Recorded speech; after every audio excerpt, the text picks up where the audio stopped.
Imagine waking up in a place that inspires you, surrounded by a community of people that think like you and support your ambitions. This is the power of selecting your home base consciously. By the end of this video, you'll know how to escape the default path, select your ideal location, and discover whether obtaining a second residency might be the right move for you. Our default home is inherited, not consciously chosen. Our parents made certain decisions and we're born into them. Where we grow up becomes a part of our identity. We associate with our hometown, with our home country. Our nationalities become a part of who we are. Many default to this and never stop to question it. But it's important to realize that you do have a choice in the matter. You have an infinite number of lifestyle options. You can consciously choose where you live. Simply waking up to this fact can be freeing. How to instantly feel more free. 1. Make the choice to maintain your current life setup, or B, move somewhere new. 2, take the first step.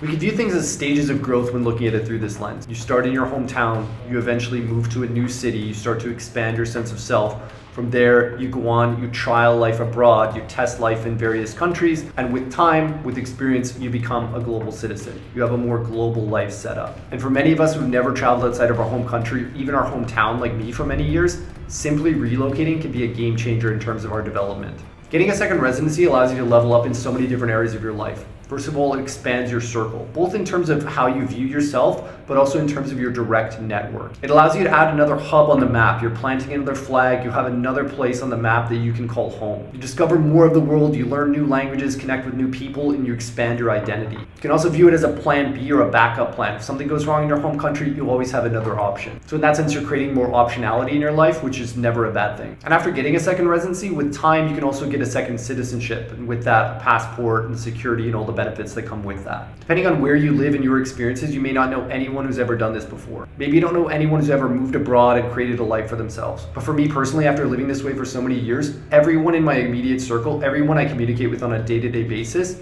is living this way, is living some sort of global life. This isn't a fringe movement.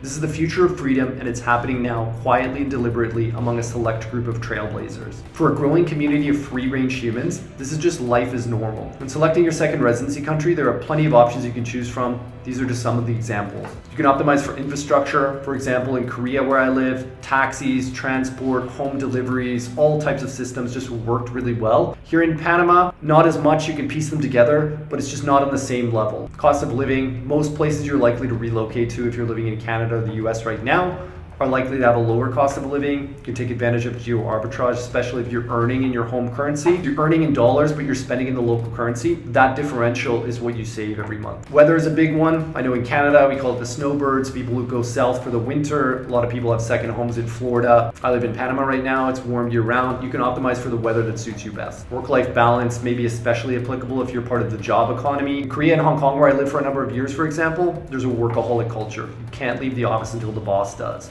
If you're optimizing for work-life balance, you may want to seek out a job with an American company or within the US, for example, where there's more of a culture of hybrid work. You can work from home a few days a week, there's better holidays, benefits, etc. There's overall just a better work-life balance. Freedom, which means different things to different people, is something you can optimize for, whether in terms of government, finances. Taxes is a big one I know for a lot of people as well. You can opt for a second residency that gives you the best tax rates for your personal setup, for your business, for your life situation. And then community and networking as well. For example, in Thailand, there's an island I love called Koh Phangan. It's famous for its parties, but I just love the culture there. If I'm being totally honest, the capital of Bangkok is much better for networking options, for creating a community, but depends which stage you're in or what you're trying to optimize for. So we've discussed second residencies. I'm going to share a little bit about why I chose Panama as my second residency. One of the more attractive benefits to Panama is a territorial tax system, so you're only taxed for the income that you make here locally. It's fairly easy to set up a corporation or an entity that, for example, is treated as a pass-through entity in the United States. You can create setups depending on what your business structure looks like. There's a path to citizenship and getting a passport within 5 years.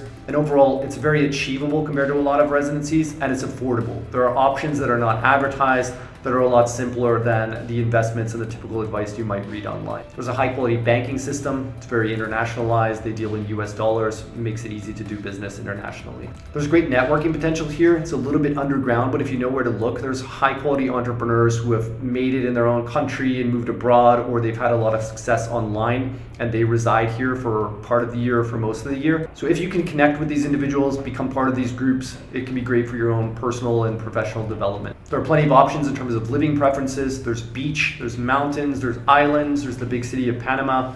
Depending on your preferences, there's something for everyone. Also, geographically, it's a great hub, direct flights to Europe, the rest of North America, and easy access to the rest of Latin America. And time zone wise, it's optimal, especially if you have family or teammates working from the United States or Canada, you're working in the same time zone. Looking at all this from a psychological perspective, you can view your sense of self as this series of expanding spheres. Start with a more limited identity where you tend to have more local influences you associate with your hometown, for example. You have a more narrow worldview, and overall, you're a lot less critical or more accepting of societal norms. As you progress, as you move outside of your hometown, you start to gain more experiences, you start to actively acquire new skills and knowledge, and this broadens your opportunities and makes you more adaptable. As you start to experiment more, as you start to experience more of the world, you seek out new opportunities, you start to interact with more diverse cultures, you start to challenge those preconceived notions that you have. You start to expand your sense of self even further. You start to have a deeper understanding of the world, but also your role within it. And finally, with enough of these experiences, you start to have this more multifaceted identity. You see yourself as a global citizen. You're able to connect with diverse individuals. You're able to integrate various perspectives into your life. Your identity is no longer tied to where you were born or where you came from. Now it's just a culmination of all your various experiences. In psychology, there's a theory called self-determination theory, and they claim that we have 3 key psychological needs, autonomy being one of them. Autonomy is the feeling of freedom and control over your own choices and actions. It's a key psychological need for creating a fulfilling and authentic life. It's about creating and living a life that reflects your own true self, not the expectations of others. When this need for autonomy is met, we're a lot more likely to be intrinsically motivated. That is, we do things because they're inherently interesting or enjoyable, not for an external reward. So intrinsic motivations would be things like personal growth, knowledge, freedom, and community versus external things like fame, money, etc. So when you choose your home or your second residency based on your own values and desires, not from external pressures, you fulfill this need for autonomy. As we start to wrap up the conversation, I'll leave you with a few simple questions to think about. Question number 1, is your current home base limiting your potential in any way? Question number 2, what would your ideal life look like if you weren't held back? Question number 3, what's the next intuitive step that you could take to change that? Action step, initiate exploration. Reach out to a contact, do some initial research, take the first step to start putting your new plan into action. So hopefully you like the new format. It's experimental at this point, but I've had this channel and I've had this project for a number of years now.